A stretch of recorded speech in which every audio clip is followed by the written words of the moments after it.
Hello. Hi, everyone, and thank you so much for joining my presentation today. My name is Antonia Macris, and I'm a Master's of Arts student in Educational Technology at Concordia University. And my paper presentation will be on the topic of applications of emerging wearable technology from K-12 to higher education. So I'll jump right in and provide some context on the topic and its importance. So, with current trends in emerging digital technologies, people can sometimes feel consumed with the number of devices we use that have become essentially an extension of ourselves. From our smartphones to our laptops and tablets, we constantly juggle the use of multiple platforms and technological tools that are accessible right at our fingertips. However, a recent emerging form of our utility and technological dependency is that of wearable technologies, where Moreno and Woodruff describe them as constituting a shift from computers as detached tools to technologies as embodied companions that become an extension of the self. So, to expand beyond the power that smartphones have on the manner in which people across the globe develop behaviors in information seeking and consumption, companies have been seen investing more and more in wearable technology. And this recent international focus highlights the increased integration of wearable technology in everyday life. Now, the discussion that we will be having today is based off a literature review in where I examined scholarly trends of the emergence of wearable technology to help situate its function, its applications in pedagogy and the classroom, along with its limitations and support in referencing factors of cybersecurity, technological distractions, and institutional systemic strategies. And these findings ultimately can provide further context in the presence and relevance of wearable technology within education today. So, with that, let's dive right in. So, what is wearable technology? According to Fernandez, wearable technologies, also known as wearables, are forms of computational or sensory electronic devices that can be worn with clothing or on the body. So, considering its basic definition, a wearable can also be seen as any form of computer device carried on a person as well. An ancient example of where a wearable stems from ancient China, where it was customary for people to wear an abacus around their neck that helped them perform daily computing tasks more easily. In today's day and age, wearable technology and computing devices function with the same purpose, but are minimal in size, require a Wi Fi connection, and a charged battery.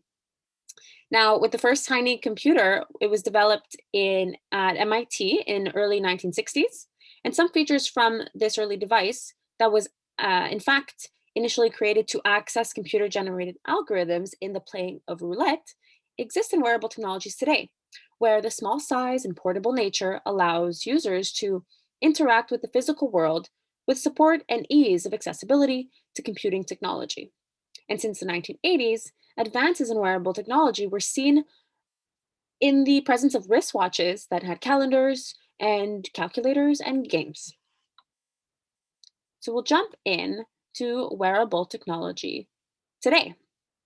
Now, today, with the expansion of the modern digital ecosystem and the advancement of technology, wearables have become much easier to produce in helping to ease the performance and accessibility of everyday tasks. Such tools also function to track personalized user information and communicate with surrounding technological applications.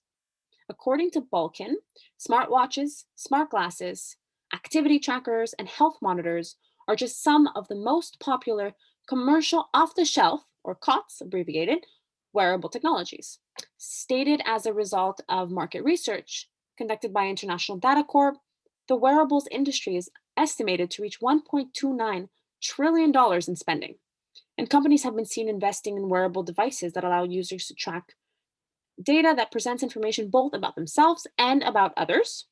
So, common areas of wearable investments lie in bracelets that track personal movements, vital statistics, body temperature to meet fitness goals, while examples of using wearables to monitor the actions and behaviors of others is seen in, for example, in dog tracking of their movement and their health, And as well, large investments are also made in the realm of wearable development for parents that use these devices to track behaviors and GPS locations of their infants and preschoolers.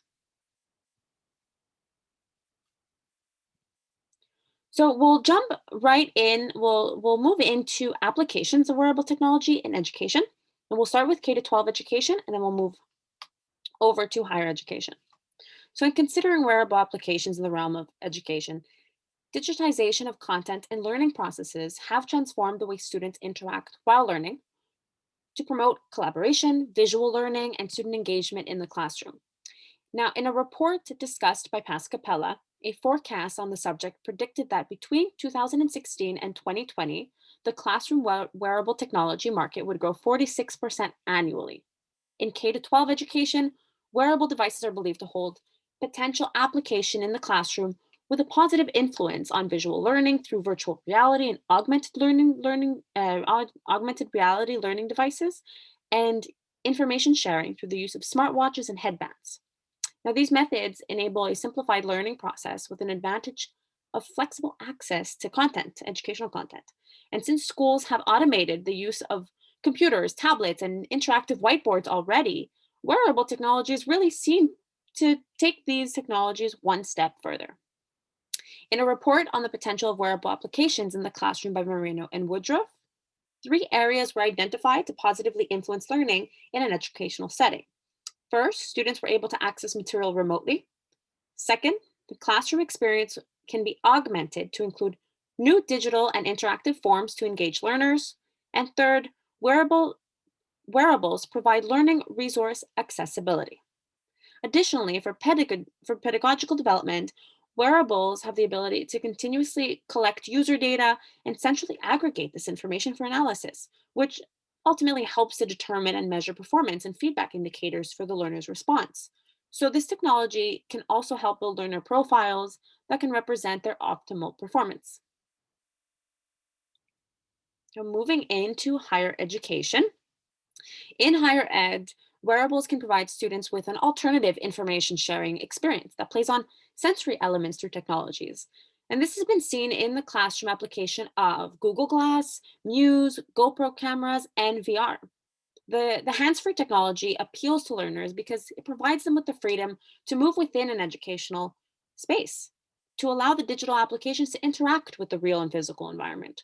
Wearables are also seen as an innovative extension to mobile learning devices that transform the learning and teaching process to allow faster information access in a more active and primarily self-directed approach.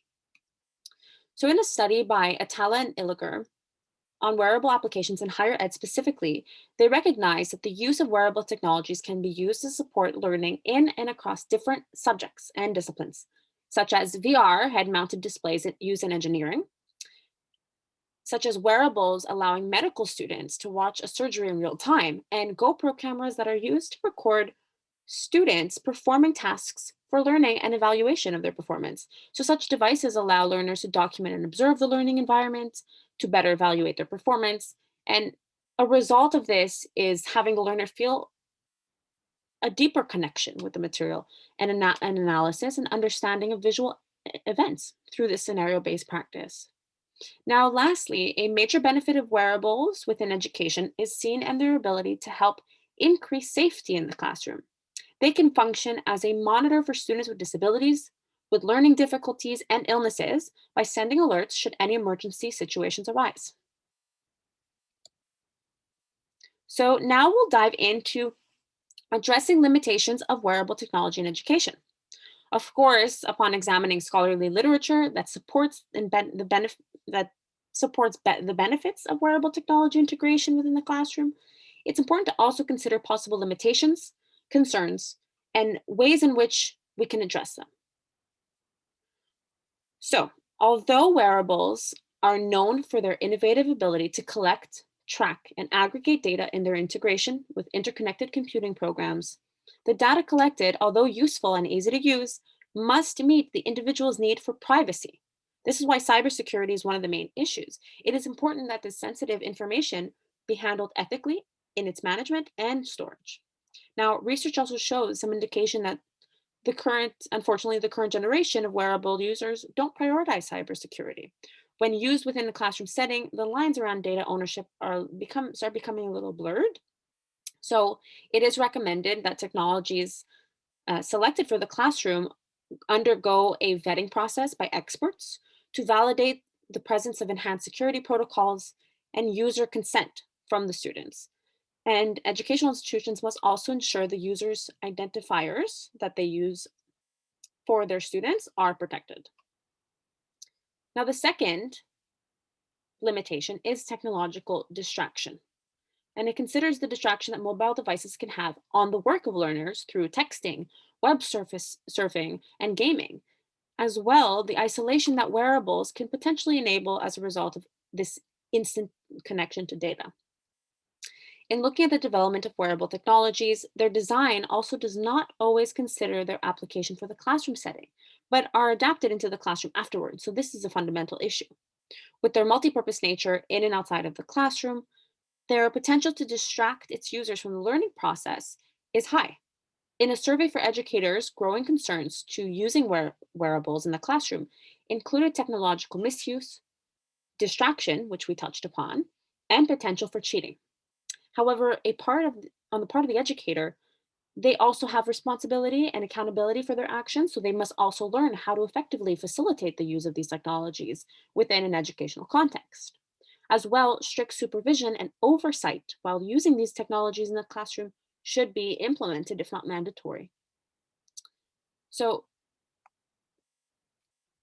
in moving past limitations and considering ways to address them, we've found our way toward institutional systemic strategies for support.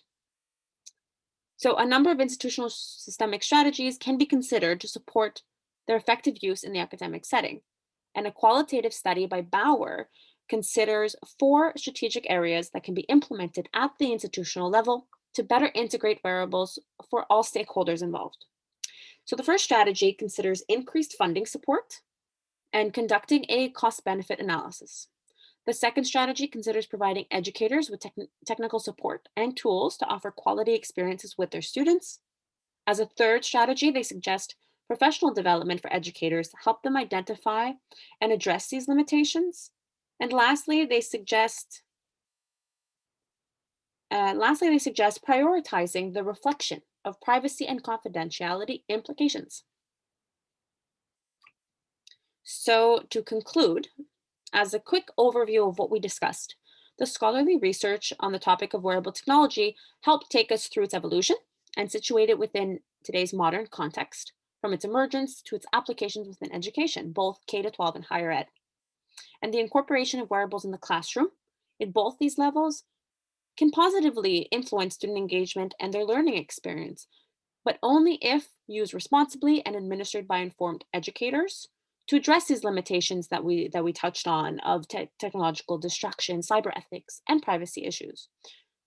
And there's also potential to address these issues at the institutional level to help educators effectively facilitate the use of wearable technologies in the classroom. So that brings us to the end of our presentation. I wanted to thank you all for staying through it with me. I hope you learned something new about wearables today. And I invite you all to reach out with any questions or connect with me directly through LinkedIn at Antonia Macris. And thank you for joining. Enjoy the rest of the symposium. Thanks. Take care.